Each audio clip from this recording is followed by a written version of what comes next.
Well, Alison Riske is with me here, the finalist of the Upper Austria Ladies Linz. And as you know, we don't talk about tennis now. We talk about Alison's personality, what she likes to do, what she doesn't like to do. Let's hit it off. Alison, thanks first of all for taking the time. So how do you live at home? Do you have a house? Do you have an apartment? We want to know about more of your life at home when you are at home. We know that you spend so much time on the tour. Yeah. Do you want me to hold this, or do you got it? I feel bad. No, never let the microphone out of your hand when you're the. Yeah, you can't. No, it's mine. Okay, I just feel bad if you're going to be taxing your arm there. It's a work. It's a workout for me. Don't worry about me. My life at home. Well, I am married. I got married in 2019. We just beat Corona, which was perfect because we had the wedding just as we had planned it. And my husband actually works for Universal Tennis Rating, UTR, which is another company within the tennis community. So he's highly involved. He's definitely the most stressed out on my match days. Between him and I'm the one playing, he's the one watching. He is the most stressed out. Because he used to play a little bit as well, didn't he? He did. He played at Duke University. And then he played a little bit on tour, like doubles with his cousin Prakash for a second. He's actually a Tennis Channel commentator. But yeah, so we live in Orlando, Florida, and we originally moved there because my husband was working for USTA at the time. And they made everyone leave Carson, California to go to Orlando, and we have a house there. And Stephen actually bought it sight unseen, and we have absolutely fallen in love with it. It's in a historic part of Orlando. It makes me sound like I'm 80 years old, but it's like the most precious neighborhood, and we absolutely love it. So what's the style of the house? Is it like modern, or is it a traditional house? Yes, it's more traditional, and it was actually built in 1937, and so it's a historic home. And we definitely get the occasional water coming through the cracks in the wall, but we come to love it. And we can't imagine moving from it, but we also can't imagine living in Orlando forever. So we have a tough dilemma there. But yeah, it's traditional, and I love interior design. I'm like kind of obsessed with it. My husband can't handle all the boxes that come to the house, but I think once we put everything together, he's really grateful for it. So you just keep on ordering furniture, or are you how involved are you in interior design? And would that be something down the track you could get into? Well, you know what? We actually in off season. Not an off season. I consider it off season, but when COVID hit last year. We've always loved Charleston, South Carolina, and so we decided we're going to get a place there. And it's the first place I ever bought, and so I was so excited. So we did a little bit of reno on it, and now we rent it out. And that's honestly been such a joy for us. Like, I get such a kick out of it. And so I was able to, decorate that. So what's your style? After, well... my arm is getting a little bit. I need to change now because it is. Yeah. I don't know. Talking too much. That's good. I love it. Let's talk more about the interior design. So, what's your style? Because we are actually building a house as well. Maybe we have to get you over to Australia. Oh my gosh. Well, I don't think I could handle that pressure. I can only do my own stuff. But I know our place in Orlando is more traditional, and I would say Charleston is a little bit more, I'd say, modern, traditional. Mm-hmm. So I stick more with the old time look. Right, I love that too. So Charleston, Orlando, any other places you have? We just do Charleston and Orlando. Yeah. Okay, well that's pretty good already. And when you're home, do you cook, or do you have? No, Stephen and I, neither of us are the cook of the family. And so I'm too embarrassed to even say how many times we order Uber Eats when we're home. But that's one of our favorite things to do together is go and try out new restaurants in wherever we are, really. So when we're home, Stephen does all his due diligence on all the cool spots. And we go out and try the food. That's one of our favorite things to do together. Well, that's nice. There's something in common. I love my food as well. So what kind of food are you into? What food do you love? I pretty much love everything. Steven's he's half Indian, even though you'd think he's full Indian, but he's actually half Italian as well. But He loves his food, and he loves everything with a lot of flavor and spice, whereas I'm more mild. But he's caused me to branch out a little bit more. So he'll go to all these funky restaurants, and then I have to ultimately try something, otherwise I'll starve. So we have a great Thai place that we like. I love Thai. What about the Austrian food? Have you tried the Austrian food? Because Austria is famous for their food. It's so terrible. I've done absolutely nothing since being here. I haven't gone into the city. I haven't gone to any restaurants outside of the player dining and the hotel. Usually I'll go to like one place when I'm at a tournament. I haven't done anything here, which is pretty bad. My coach has, though. He says it's great. How come? Isn't it fun, to explore the places? And you've been on the tour for many years already, and you haven't been in. Have you been in Linz before? You need to. I'm old at this point. No, I'm older than you, but you want to get to know the places and the culture. Maybe no interest there.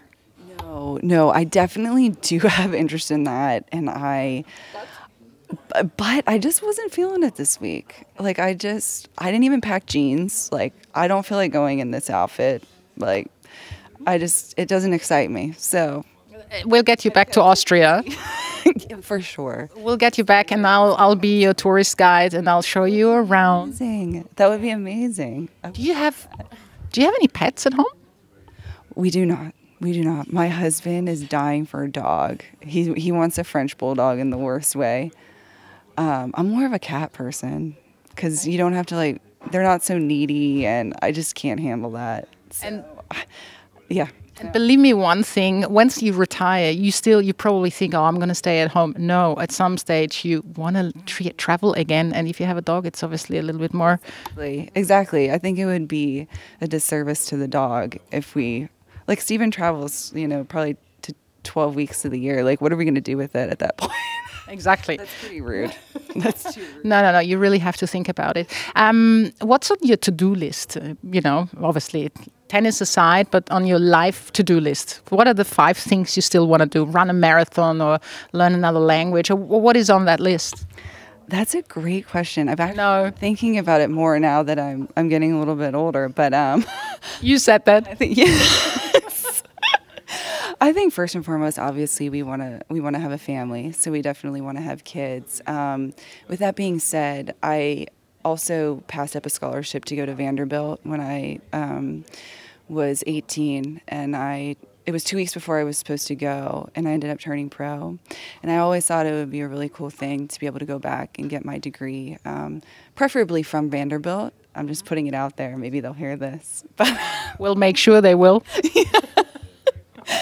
And so I would love to do that, and I would love to get more involved with flipping houses. It is a passion of mine, and honestly, I just think being able to spend more time with my family after all these years of being away from them and not necessarily being there for the holidays and special events, I think that's something that I'm very much looking forward to.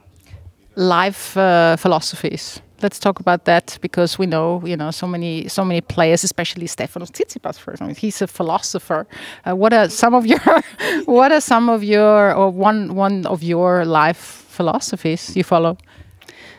That's a great question. I actually have a few that I think I would say I live and die by, but I think at the end of the day, one of my favorites is just, if you work hard, you're going to be paid off at some point. You don't know when, but it's going to come around at some point, and I think that's something that I've kind of, it's really transformed my life, and I think it's never let me down. Yeah, no, that's a good one. If you would compare yourself now at that stage in your life and maybe 10, 15 years ago, what's the biggest difference in you?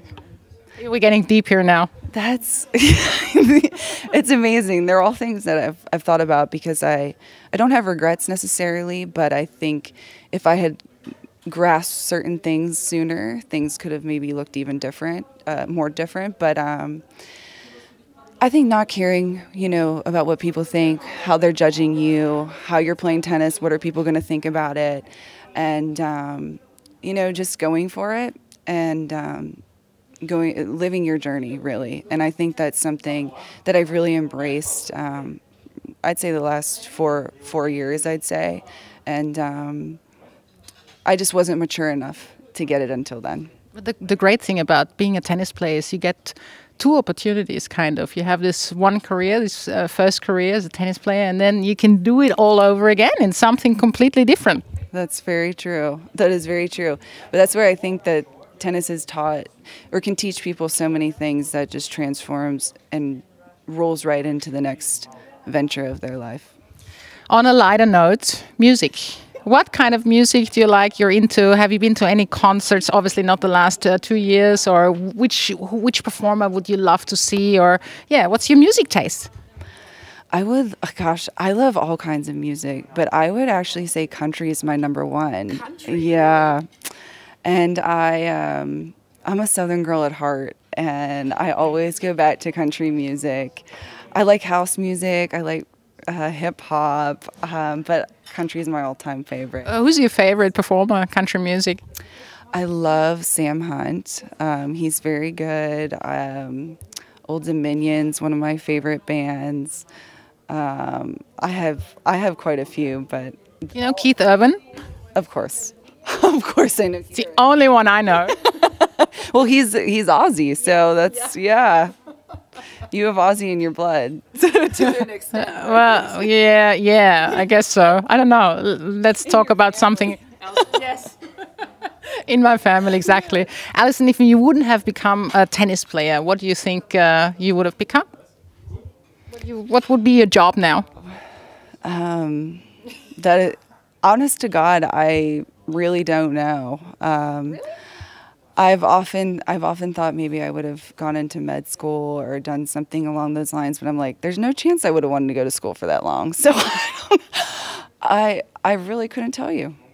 Well, you know, you still have time afterwards to go to med school, but then you finish when you're 50? Yeah, 50. That's just not happening. And you work for 10 years and then you retire. But you know what? Interior designs, that sounds like, and you know, like doing up houses, selling them, buying. I think that's a good one to do. I would rather do that. But I still want a degree, so it's kind of, I don't know. Well, finish your tennis first, and then you know it's the next step. Alison, I think we could talk until tomorrow, but you have something coming up tomorrow, right? You have an appointment. You play the finals. PM. I have all night, really, so I'm good to stay. I don't. Okay. Oh, thanks. Thank you so much. Thank you. Thank you, awesome. Thank you so much. That's amazing. I don't.